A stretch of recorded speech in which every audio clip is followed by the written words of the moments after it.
Justice Saqib Nisar 2 बरस supreme court of Pakistan के chief justice रहे और ये 17 जनवरी 2019 को रिटायर हो गए, लेकिन ये आज भी खबरों में हाजिर सर्विस है। जस्टिस साहब का दौर तलातुम खेज भी था और खबरनाक भी। पूरे मीडिया के कैमरे दिन भर सुप्रीम कोर्ट पर फोकस रहते थे। जस्टिस साकिब निसार ने रिकॉर्ड सो मोटो नोटिस भी लिए, दौरे भी किए और ये जस्टिस इफ्तिखार मोहम्मद चौधरी के बाद मीडिया का सबसे मरूब मौजू भी रहे। इनके दौर में एक भी दिन ऐसा नहीं गुजरा जब टेलीविजन स्क्रीन पर इनके टक्कर्स ना चले हो या जस्टिस साकिब निसार से मुतालिक कोई ब्रेकिंग न्यूज ना आई हो। जस्टिस साहब ने दिया मरभाषा और मेहमन डैम के लिए फंड इकट्ठा करने का ऐलान भी किया था और इसके लिए बाकायदा फंड रेजिंग भी शुरू हुई। इनके दौर में मियां नवाज शरीफ के खिलाफ फैसले भी हुए, ये डिस्क्वालीफाई भी हुए और गिरफ्तार भी हुए और इमरान खान को सादिक और अमीन का टाइटल भी मिला और 2018 के मुतनाज़ इलेक्शन भी हुए। गोया इनका दौर ठीक ठाक हंगामा खेज था और इसकी हंगामा खेजी आज भी कायम है। अल्लाह ताला ने जस्टिस साकिब निसार को याददाश्त भी अच्छी दे रखी है, ये बात और इसका सियाको सबाक नहीं भूलते। जनवरी 2018 में कसूर की बच्ची जैनब का वाकया पेश आया था। इस वाकये के दौरान हमारे सहाफी दोस्त डॉक्टर शाहिद मसूद ने दावा कर दिया मुलजिम इमरान अली आलमी माफिया का रुकन है और इसके 37 फॉरेन अकाउंट्स भी हैं। जस्टिस साकिब निसार ने इस दावे पर समोटो नोटिस ले लिया। समाज शुरू हो गई। चीफ जस्टिस ने इस समाज के दौरान सीनियर सहाफियों और एंकर प्रिंसेस को भी मावनत के लिए अदालत बुला लिया। कहते हैं कि मैं भी इस लिस्ट में शामिल था, लेकिन जाती मसरूफियत की वजह से अदालत ना जा सका। मेरी चंद माह बाद जहाज में जस्टिस साहब से मुलाकात हुई तो उन्हें याद था मैं समाअत के दौरान अदालत नहीं आया था, लिहाजा उन्होंने फौरन शिकवा किया। मैंने आपको दावत दी थी लेकिन आपने ठुकरा दी। मैंने माजरत करके अर्ज की ये वाकई मेरी कोताही है, आप अब जब भी बुलाएंगे मैं हाजिर हो जाऊंगा।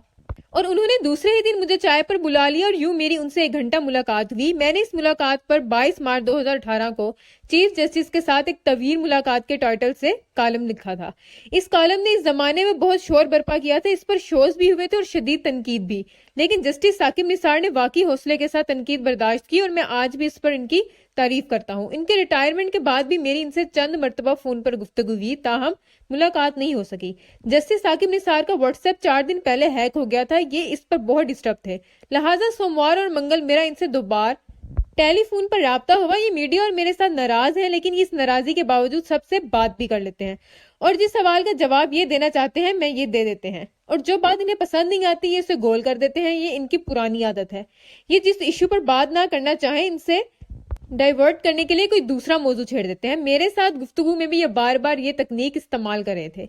इनका कहना था आप लोगों ने पूरा मुल्क तबाह कर दिया, आपकी जिम्मेदारी है आप सच बोलें, लेकिन अब झूठ को झूठ और सच को सच नहीं कह रहे। इनका दावा था इनके ऊपर बेहुदा इल्जामात लगाए रहे हैं, जबकि उन्होंने नेक नियति और इंसानी हकूक के सामने रखकर तमाम फैसले किए। इनके बकौल मैंने 1,30,000 दरख्वास्तें निपटाई, लेकिन इन पर कोई बात नहीं कर रहा। मुझे जानबूझकर गंदा करने की कोशिश की जा रही है। ये मुझे अंडर प्रेशर लाना चाहते हैं, अपसेट करना चाहते हैं, लेकिन मैं अपसेट हूँ और अंडर प्रेशर। ये लोग मेरी जान तो नहीं ले सकते। इनका कहना था मेरा व्हाट्सएप अचानक हैक हो गया, मेरे बेटे ने व्हाट्सएप और FI को मुताला कर दिया। व्हाट्सएप कंपनी का मैसेज आ गया हम आपका अकाउंट रिकवर कर रहे हैं, लेकिन FIA की तरफ से अभी तक कोई जवाब नहीं मिला। मैंने पूछा क्या आपके व्हाट्सएप में आपको कोई ऐसी ऑडियोज और वीडियोस तो नहीं थी जिन्हें कोई गलत इस्तेमाल कर सकता हो। ये सवाल इनको अच्छा नहीं लगा। उनका कहना था मेरा व्हाट्सएप हैक करना चोरी है और ये जिसने भी की है उसे अल्लाह ताला के सामने जवाब देना पड़ेगा। मैं अब रिटायर्ड जिंदगी गुजार रहा हूँ, मुझे इश्यूज में घसीटने, खराब करने और तकरीरों में मेरे ऊपर कीचड़ उछालने की क्या जस्टिफिकेशन है। आप तो कम से कम सच का साथ दें, आप तो दूसरों की जिंदगी में घुसने वालों के साथ ना चले। मैंने पूछा क्या जनरल बाजवा और जनरल फैज हमीद आपके फैसलों पर असरअंदाज होते रहे थे। जस्टिस साकिब निसार ने कलमा पढ़कर जवाब दिया बिल्कुल नहीं, मेरा दोनों के साथ कोई ताल्लुक नहीं था। मैं इतना कमजोर नहीं था कि जनरल फैज जैसा शख्स मुझसे राब्ता कर सकता, मुझसे मिल सकता और मैं इसकी ख्वाहिश पूरी करता। मैं जनरल फैज हमीद से क्यों मिलूंगा और ना इसमें इतनी जरूरत थी कि मुझे फोन करता या मुलाकात करता। मैंने पूछा आपने इमरान खान को सादिक और अमीन करार दिया था, ये फैसला आज भी डिस्कस हो रहा है, क्या आपका फैसला गलत था। ये फौरन बोले जज दरख्वास्तों और पिटीशंस में उठाए जाने वाले सवालों पर फैसले करते हैं। हमारे सामने हनीफ अब्बासी के वकील अकरम शेख ने बनी गाला की मनी ट्रेल के हवाले से 3 सवाल रखे थे और हम chief justice Saqib Nisar, justice Umar Ata Bandial और जस्टिस फैसल अरब ने इमरान खान को इन 3 इश्यूज पर सच्चा पाया और हमने इन्हें सादिक और अमीन डिक्लेयर कर दिया। इमरान खान इसके अलावा क्या करते हैं, इनकी बाकी जिंदगी कैसी गुजरी और इनके बाकी मामलात اور کیا یہ ان میں بھی صادق اور امین ہے یا نہیں، میری بلا جانے، مجھے کیا پتا۔ ان کا کہنا تھا ججز فیصلے کیا کرتے ہیں، فیصلے غلط بھی ہوتے ہیں اور صحیح بھی، ان پر تنقید بھی ہوتی ہے اور تعریف بھی، اور یہ فیصلے ججز کے بعد بھی ڈسکس ہوتے رہتے ہیں۔ میرے فیصلے بھی ریکارڈ کا حصہ ہیں، آپ پڑھ لیں، آپ ان پر بات بھی کر لیں، تاہم یہ یاد رکھیں جج بھی انسان ہوتے ہیں، یہ بھی غلط ہو سکتے ہیں اور ان کے فیصلوں کا فیصلہ بہرحال تاریخ کرتی ہے۔ میں نے پوچھا یہ تاثر ہے جہانگیر ترین بیلنسنگ ایکٹ کا شکار ہو گئے تھے، یہ بولے اب ججمنٹ پڑھ لیں۔ اس کا جواب میں نہیں، ججمنٹ دے گی۔ میں نے پوچھا عمران خان نے چند دن قبل آپ سے کیوں رابطہ کیا تھا، یہ بولے یہ کسی معاملے میں میری مدد چاہ رہے تھے، لیکن میں نے ان سے فوراً کہہ دیا میں اس معاملے کا ذکر بھی نہیں کرنا چاہتا، میں اس میں آپ کی کوئی مدد نہیں کر سکتا۔ میں نے پوچھا کیا آپ کا واٹس ایپ اس گفتگو کے بعد ہیک ہوا، جسٹس صاحب کا جواب تھا میں آپ سے بھی اس معاملے میں کوئی بات نہیں کرنا چاہتا۔ میں نے پوچھا کیا عمران خان آپ کے ذریعے موجودہ ججز سے کوئی سپورٹ چاہ رہے تھے، یہ سن کر جسٹس ثاقب ناراض ہو گئے اور انہوں نے سخت لہجے میں جواب دیا میں اس معاملے میں قطعاً کوئی بات نہیں کرنا چاہتا، نہ ہاں اور نہ، دوسرا ججز آزاد ہیں، یہ میری بات کیوں نہ مانیں گے۔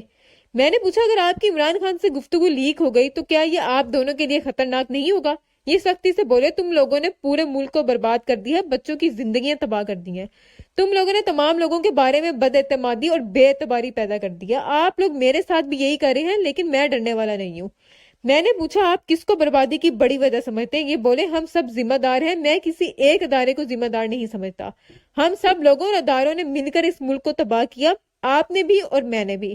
آپ کی ذمہ داری ہے پاکستان کے بارے میں سوچیں، بچوں کی زندگیاں تباہ نہ کریں، اپنا کنڈکٹ ٹھیک کر لیں، ریٹنگ کے پیچھے نہ دوڑیں۔ میں نے پوچھا کہ آپ کا جنرل فیض حمید کے ساتھ کوئی رابطہ ہے، یہ بولے بالکل نہیں ہے، تاہم جنرل باجوہ ریٹائرمنٹ کے بعد 2.5-3 ماہ قبل جنوری 2023 میں میرے پاس میرے گھر تشریف لائے تھے، ہم نے چائے اکٹھے پی، گپ شپ کی، بچوں اور فیملی کے بارے میں بات کی اور بس۔ میں نے کہا میرا خیال ہے اس ملاقات سے قبل فیملی سمیت ان کے گھر بھی گئے تھے، ان کا جواب تھا یہ ملاقاتیں غیر سیاسی تھی اور فیملی میٹنگز تھیں، ان کا سیاست اور موجودہ حالات سے کوئی لینا دینا نہیں تھا، آپ لوگ اسپیکولیشنز نہ کریں۔ میں نے سابق چیف جسٹس کو ایک بار پھر عمران خان سے گفتگو اور ان کے دور کے مقدمات کی طرف لے جانے کی کوشش کی، لیکن یہ بڑی مہارت سے بات کو دوبارہ میڈیا کریکٹر اسیسینیشن اور اپنے کارناموں کی طرف لے آئے، اور ان کا کہنا تھا میں نے زندگی میں جو اچھے کام کیے آپ لوگ ان کا ذکر کیوں نہیں کرتے، آپ میرے سیاسی فیصلوں کو کیوں زیادہ ڈسکس کرتے ہیں، ہمارے پاس اس دور میں جو شواہد تھے ہم نے قانون کے مطابق فیصلے کر دیے، آپ فیصلے پڑھیں اور انہیں اچھا یا برا سمجھ لیں، مجھ سے کیوں پوچھتے ہیں۔ تاہم مجھے ان کی گفتگو سے یہ محسوس ہوا یہ ڈسٹرب بھی ہیں اور پریشان بھی۔